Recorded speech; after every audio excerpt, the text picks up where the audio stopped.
भवानी, ये तो वो मदिरा है जिसके बिना जग्गा कभी जिंदा नहीं रह सकता। नृत्य नई नालियों का रसपान करना जग्गा का बड़ा असूल है। लड़कियों के अहमद से खेलने वाले कुत्ते, नीच, कमीने।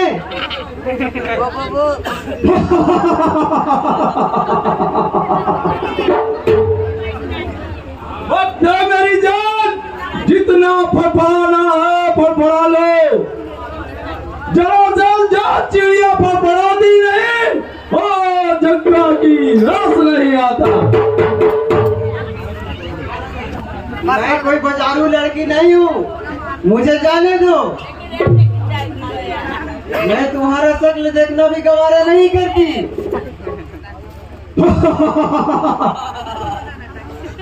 नाजुक उम्र, कठोर असलो कैसे याद रखोगी मेरी जान।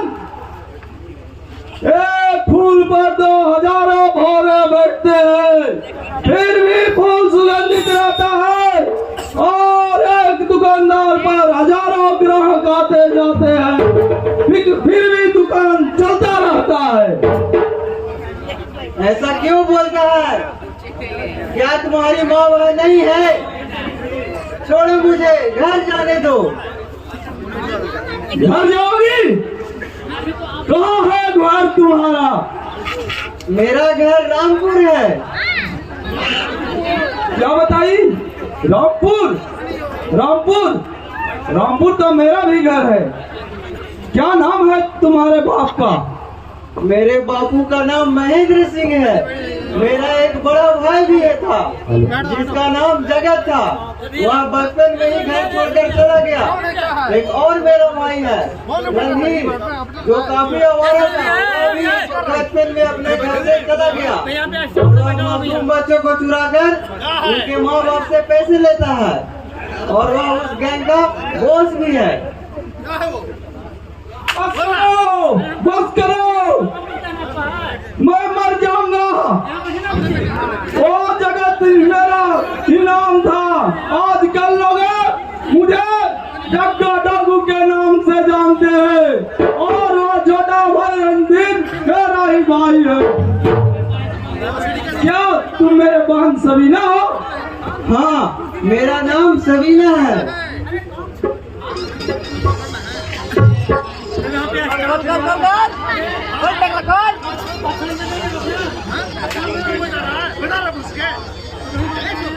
मैं अपना काला चेहरा इस समाज को नहीं दिखा सकता मेरी बहन। खास इसके पहले मैं मर जाता। जो दूसरों की माँ बहन के साथ खेल सकता है, वो अपनी भी माँ बहन के साथ खेल सकता है, जो कि तुमने चाहा था। मुझे माफ कर दो मेरी बहन। मुझे इसके पहले कुछ कहने से पहले मुझे कत्ल कर डालो। सारी पापों से मुक्त हो जाओ। मैं जीना नहीं चाहता।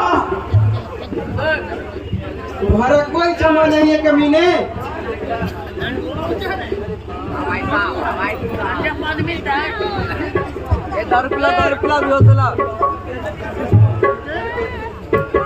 सरदार, सरदार, आपकी आंखों में आंसू, ये मैं क्या देख रहा हूँ सरदार?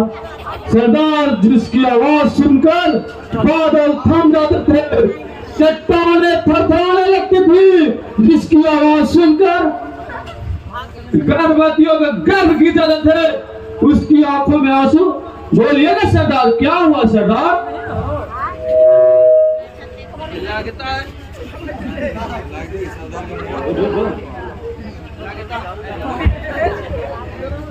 लगता इन्हें कुछ हो गया है। डॉक्टर को बुला लो सरदार।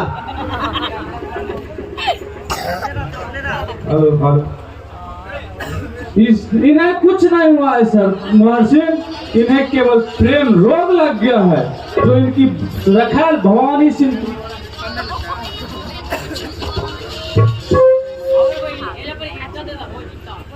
चुप रहो, जो एक शब्द बोलने की कोशिश की तो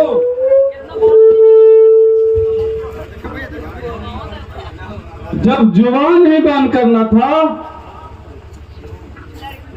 तो क्या मुझे इंसान से डाकू बनाया था आपने?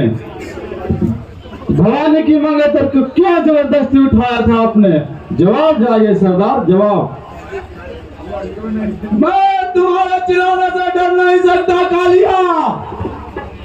मेरे बुढ़ी हड्डियों में इतनी ताकत है कि किसी भी जुबान को अपने हाथों पर रख सकता हूँ।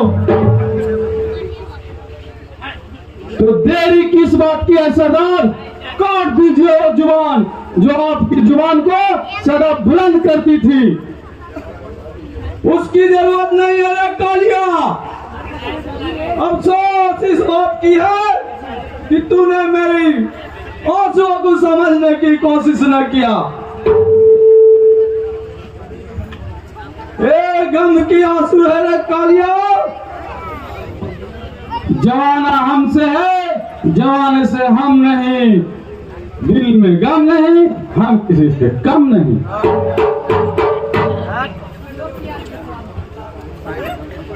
एक बार फिर कहता हूँ कालिया, अपना जुबान बंद रखो, समझने की कोशिश करो।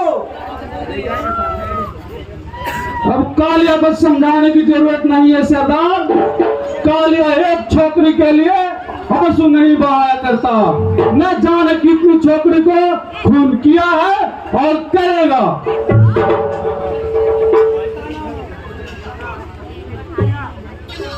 कोई खून करना कोई मुश्किल बात नहीं है रे कालिया।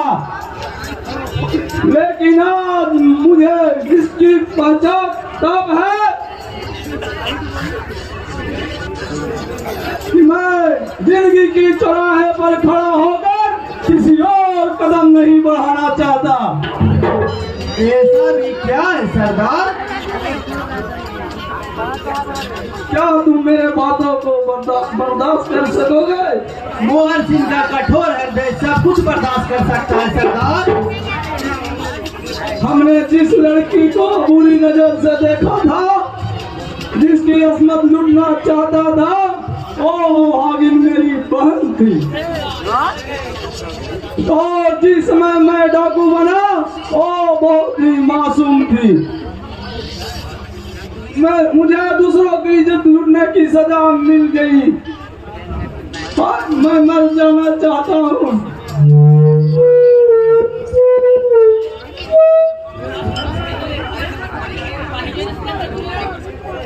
विपत्ति में धैर्य से काम लेना होगा सरदार। हमने उस भवानी का कत्ल करना होगा, बहन का अस्मत लूट जाए और भाई आंसू बहाता रहे। ये सदमा बर्दाश्त नहीं कर सकता सरदार। हाँ सरदार, भूल जाइए अपनी गलतियों को और बंदूक उठाकर भवानी का खून करने के लिए तैयार हो जाइए। और काली की कसम खाइए कि हमें खून करना है। बदलो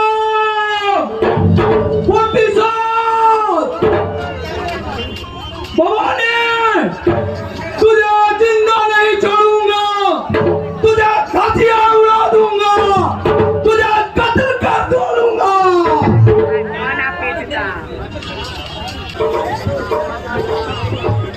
देख लीजिए सरदार, शराब पीजिए।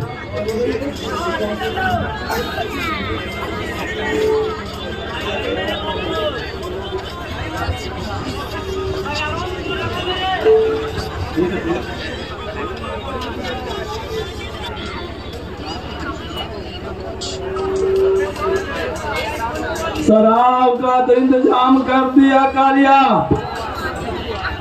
मगर शराब का इंतजाम कौन करेगा रे कालिया?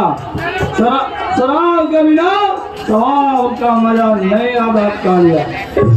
उसका भी इंतजाम हो जाएगा सरदार। मैंने राधवी को